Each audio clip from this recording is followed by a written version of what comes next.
नमस्कार साथियों, अगली वीडियो में आपका स्वागत है। आज का जो टॉपिक है वो है साबुन के आवेशित बुलबुले का संतुलन। काफ़ी अच्छा टॉपिक है, बजाय पिछले टॉपिक के सिंपल भी है और आपको समझ में भी आराम से आएगा। देखिएगा, साबुन का जो बुलबुला है उसके बारे में अध्ययन हमने 11th क्लास में किया था, तो वो बात हम यहाँ पढ़ रहे हैं। माना एक स्मॉल आर त्रिज्या का साबुन का बुलबुला है, बुलबुला शायद छोटे आएंगे दोनों में, जिस पर पृष्ठ तनाव कैपिटल टी है। पृष्ठ तनाव कैपिटल टी है। आगे चलते हैं।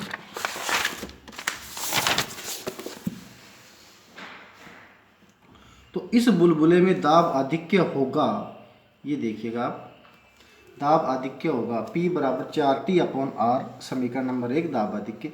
11वीं क्लास में आपने साबुन के बुलबुले में दाब आधिक्य पढ़ लिया था 4T/R। क्यों? क्योंकि एक तो पानी की बूंद का दाब आधिक्य 2T/R तो होता था 2T/R, क्योंकि उसमें सिर्फ एक ही पृष्ठ से एक ही साइड से हवा का संपर्क था, इसलिए 2T/R आया था। यहाँ साबुन के बुलबुले में अंदर भी हवा है और बाहर भी हवा है, इसलिए यहाँ 4T/R आएगा।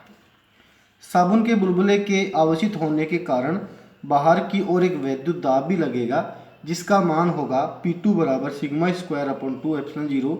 समीकरण नंबर 2, जिसे वैद्युत दाब भी कहा गया है। और ये सूत्र हमने पिछले टॉपिक में पढ़ा है, जस्ट पिछले वाले में पढ़ा है कि P2 बराबर ये संतुलन की जब पोजीशन रहेगी तब दोनों P1 P2 आपस में बराबर रहेंगे। दोनों सूत्रों को बराबर रखा और इसको सोल्व किया मैंने, तो ये आ जाएगा 1/r बराबर ये, R बराबर ये। समीकरण 4 साबुन के बुलबुले की त्रिज्या को प्रदर्शित करता है, तो स्मॉल r बराबर हो गया 8ε0T/σ²। समीकरण नंबर 4। समीकरण 3 से, अब समीकरण 3 से हम, जैसे समीकरण 3 यहाँ दिख रहा है अपने को, इससे σ² निकाला मैंने। समीकरण 3 से जब σ² निकाला तो ये हो जाएगा 8T/0/R, या सिग्मा बराबर 8T/0/R का होल अंडर रूट। ये हमें इसका समीकरण 5 जो है ये हमें प्राप्त हो गया है। साबुन के बुलबुले के पृष्ठ पर पृष्ठ आवेश घनत्व को प्रदर्शित करता है, वो वाला सिग्मा। अब चूंकि सिग्मा बराबर Q/A होता है, तो Q बराबर σA, तो Q बराबर हो गया सिग्मा का सिग्मा। A क्या है? बुलबुले का पृष्ठीय क्षेत्रफल है, जिसको मैं 4πr² लिख रहा हूँ। तो यहाँ सिग्मा की वैल्यू पीछे से उठाई, ये देखिएगा सिग्मा की वैल्यू पीछे से उठाई, और ये 4πr² है ही। इसको अगर मैंने सोल्व किया 4π का 4π हो जाएगा, और बाकी को सोल्व अगर मैं करूं तो ये लाइन प्राप्त हो जाएगी। अब समस्या क्या है, देखो ये अंडरूट है, तो 8T/0/R 4π ऐसे कैसे। ये जो R² है इसको अंडरूट के अंदर भेज रहे हैं, और जब R² को अंडरूट के अंदर भेजेंगे हम, तो ये R⁴ बन जाएगा। क्यों? क्योंकि R⁴ का अंडरूट वास्तव में R⁴ होता है, इस प्रकार से बैठ रहा है। अब R से एक R कट जाएगा, तो यहाँ बच जाएगा R⁴। तो Q बराबर 4π 8T/0 और R⁴। ये हमें साबुन के बुलबुले पर आवेश का वैल्यू प्राप्त हो गई है। अगला टॉपिक, विद्युत क्षेत्र के एकांक आयतन में ऊर्जा। माना स्मॉल r त्रिज्या का एक गोलीय कोश है, जिस गोले पर पृष्ठ आवेश घनत्व क्या है? सिग्मा है। तब गोले की सतह पर भार की ओर लगने वाला वैद्युत दाब P बराबर σ²/2ε0, जिसकी वैल्यू हम पढ़ चुके हैं पिछले टॉपिक में। तब गोले की सतह पर भार की ओर लगने वाला बल होगा, भाई देखो सीधी सी बात है, बल बराबर दाब बराबर होता है बल बटा क्षेत्रफल। तो F बराबर हो गया P गुणा A। F का मतलब है बल, P का मतलब है दाब, और A का मतलब है क्षेत्रफल। तो बल बराबर हो गया दाब गुणा क्षेत्रफल। अब चूंकि दाब P बराबर σ²/2ε0 है, तो मैं इसकी जगह बल की जगह F लिखा, दाब की जगह σ²/2ε0 लिखा, और क्षेत्रफल की जगह में A लिखा।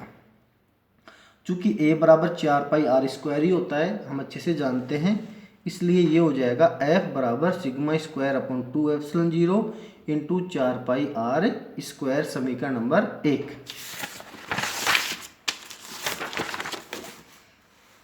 इसके आगे की अगर मैं बात करूं, तो इस बल के विरुद्ध गोले को dr दूरी तक संपीड़ित करने में किया गया कार्य होगा। फिर कार्य बराबर बल गुणा विस्थापन होता है, इसलिए dw बराबर हो गया F dr।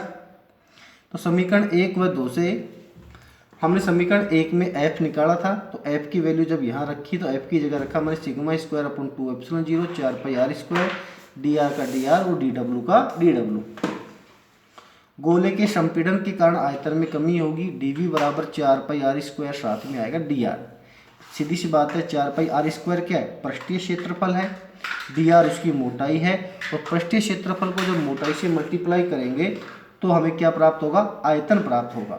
इसलिए dw की जगह dw, इसकी जगह ये, और इस संख्या की जगह मैंने लिख दिया dv। तो dw upon dv is equal to हो जाएगा, dw upon dv is equal to हो जाएगा सिग्मा स्क्वायर अपॉन 2 एप्सिलॉन 0। अतः गोले के एकांक आयतन में संचित ऊर्जा होगी, तो ये हो जाएगा u बराबर dw अपॉन dv बराबर सिग्मा स्क्वायर अपॉन 2 एप्सिलॉन 0 बराबर 1/2 एप्सिलॉन 0 e स्क्वायर। और इससे ये वैल्यू कैसी आई, हमने पिछले टॉपिक में इसका अध्ययन किया था, इसलिए इसको मैंने यहाँ पे डायरेक्ट लिख दिया है। और इसी के साथ ये जो सेकंड जो चैप्टर है उसकी थ्योरी कंप्लीट होती है। अगले वीडियो में हम इसके अति लघुत्रात्मक पार्ट फर्स्ट और सेकंड के जो अति लघुत्रात्मक शॉर्ट आंसर क्वेश्चन हैं उसका हम अध्ययन करेंगे। अभी तक आपने हमारे चैनल को सब्सक्राइब नहीं किया है तो प्लीज़ सब्सक्राइब कर लें। इस प्रकार से मैं डेली 1-1 2-2 वीडियो अपलोड करते हुए सिलेबस को कवर कर पाऊँगा। धन्यवाद।